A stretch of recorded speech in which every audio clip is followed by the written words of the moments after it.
Assalamualaikum warahmatullahi wabarakatuh. Perkenalkan, nama aku Pelatihan Aura Dika Hidayat dari Geologi Angkatan 2023. Di sini akan menjelaskan tentang kristalografi dan mineralogi, terutama di sistem kristal dan mineralogi fisik. Di sini ada table of content atau konten-konten yang aku buat. Yang pertama ada sistem kristal, yang kedua ada sistem kristal monoklin, yang ketiga ada mineralogi fisik, dan yang keempat ada praktek mineralogi fisik. Definisi kristalografi dan kristal itu sendiri. Kristalografi adalah ilmu yang mempelajari struktur materi pada skala atom, penentuan, klasifikasi, dan interpretasi struktur geometri dari padatan atau kristal. Kristal adalah padatan dari atom-atom yang komponennya tersusun dalam pola 3 dimensi tertentu yang berulang. Sistem kristal. Yang pertama ini ada unsur simetri kristal. Yang pertama ada bidang simetri atau mirror. Yang kedua ada sumbu simetri. Yang ketiga ada pusat simetri atau inversi.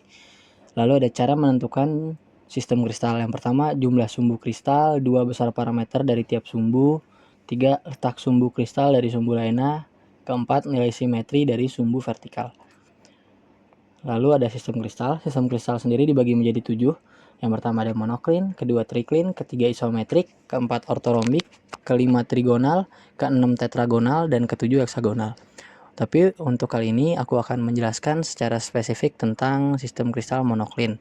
Jadi monoklin sendiri ini terbagi menjadi 3 kelas. Ada kelas sphenoidal, domatik, dan prismatik. Nah, sistem kristal monoklin ini memiliki geometri panjang sumbu A, B, sama C itu berbeda semua. Lalu sumbu A tegak lurus terhadap sumbu B tegak lurus terhadap sumbu C, tapi sumbu C tidak tegak lurus terhadap sumbu A. Oke, mungkin nanti akan kita tunjukkan peraga dari sistem kristal monoklin ini. Oke, ini kita langsung praktek aja menggunakan peraga. Jadi di sini ada monoklin tuh, bisa kita lihat sumbunya. Ini X itu A, Y itu B ya kan. Jadi kayak X sama B sendiri itu tegak lurus tuh. Tegak lurus. Tetapi antara C, ini C itu Z, ke A, ke X itu nggak tegak lurus tuh. Jadi makanya dia bentuknya seperti ini. Lalu di sini ada satu sumbu putar 2, ya ini sumbu putarnya saya satu tuh atau 1A2. Lalu yang kuning-kuning ini adalah cermin gitu. Kenapa dinamakan monoklin? Karena ya dia cuma punya satu cermin sama satu sumbu putar gitu. Jadi dia disebutnya mono atau satu gitu. Jadi itulah alasan kenapa dia disebut monoklin. Lalu di sini juga ada inversinya gitu guys. Kurang lebih inversi itu kayak kebalikan dari pencerminan gitu. Nah ini inversinya nih, ini sama ini itu inversi ini guys. Oke, jadi begitulah praktikum Crispin kurang lebih ya guys, kalau menggunakan sampel monoklin. Untuk kelasnya sendiri ini merupakan monoklin prismatik. Oke, selanjutnya adalah mineralogi fisik. Jadi cara menentukan mineralogi fisik itu pertama ada warna. Warna itu ada ideokromatik dan alokromatik. Untuk ideokromatik itu tuh warna mineralnya tetap tidak bergantung pada pengotornya, sedangkan alokromatik bergantung kepada pengotornya. Kedua ada kilap. Kilap itu ada logam dan non logam. Lalu ketiga ada cerat. Keempat ada pecahan. Pecahan itu ada pecahan konkoidal, pecahan even sama uneven. Yang kelima ada belahan. Belahan satu arah, dua arah, sampai tiga arah. Lalu yang keenam ada bentuk. Bentuk itu ada kristalin dan amorf. Untuk kristalin itu sendiri, dia itu ketika mineral yang kita punya itu memiliki batasan-batasan yang jelas gitu.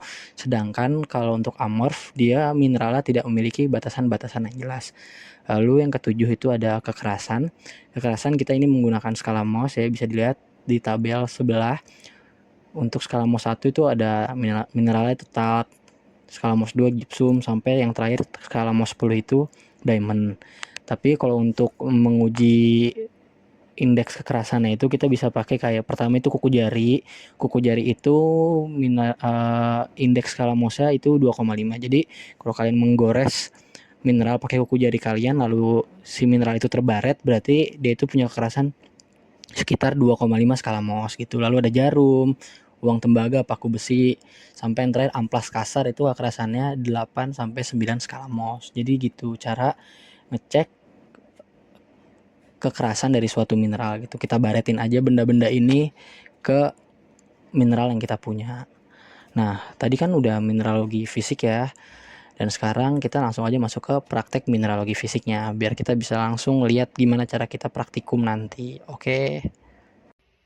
Halo guys, nah sekarang aku akan melakukan praktek dengan salah satu mineral yang aku punya. Nah ini bisa dilihat di belakang. Mungkin pertama kita lihatnya langsung dari pertama-tama itu dari warnanya.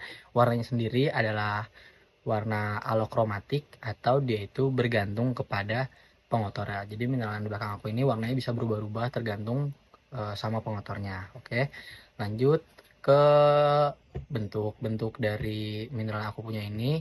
Karena dia memiliki batas-batas yang jelas, mineralnya dia jadinya kristalin ya guys. Nah, lalu lanjut ada belahan yang dimiliki oleh kristal yang aku punya ini belahan 3 arah, dan juga kilapnya adalah kilap kaca seperti itu ya guys, kilap non logam berjenis kaca gitu. Nah lalu untuk ketembusan cahayanya bisa dilihat ada video dan ntar akan kita foto juga. Nah itu tuh ntar ketika disenterin perangkap cahaya terperangkap di dalamnya gitu. Jadi ini tuh disebut namanya translucent guys, kalau mineral yang kita senterin menangkap cahaya di dalamnya seperti itu.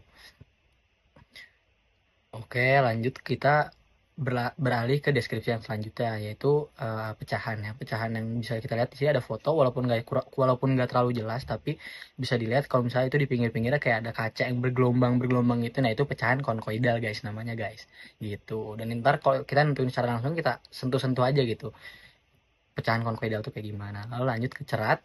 Untuk nentuin cerat ini gampang, kita pakai keramik bagian bawahnya tuh, lalu kita gores-gores mineral kita ke keramik itu.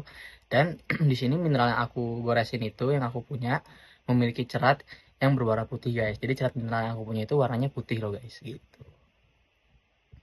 Lanjut nih, kan tadi kita udah cerat, belahan, warna, pecahan gitu kan, ketembusan cahaya. Lanjut lagi nih, kita ini ada yang namanya uji kekerasan. Nah uji kekerasan sesuai PPT yang aku buat itu ada skala Mohs. Nah di sini aku menggunakan paku itu skala Mohsnya 4,5. Jadi ketika aku baretin paku itu ke mineralnya itu dia baret guys. Ini ada fotonya nih. Nah di foto ini tuh berarti menunjukkan kalau mineral itu baret dan dia itu berarti memiliki kekerasan skala Mohsnya adalah 4,5 gitu guys. Nah, ini dia contoh mineralnya. Mineral ini namanya adalah fluorit dengan rumus kimia CaF2 dan dia termasuk golongan halida. Golongan halida itu sendiri adalah golongan yang dimana dia mineralnya memiliki unsur kimia dari golongan halogen atau golongan 7A. FClBrI seperti itu guys. Dan mineral ini biasa ditemukan di batuan granit dan batuan-batuan beku lainnya gitu guys.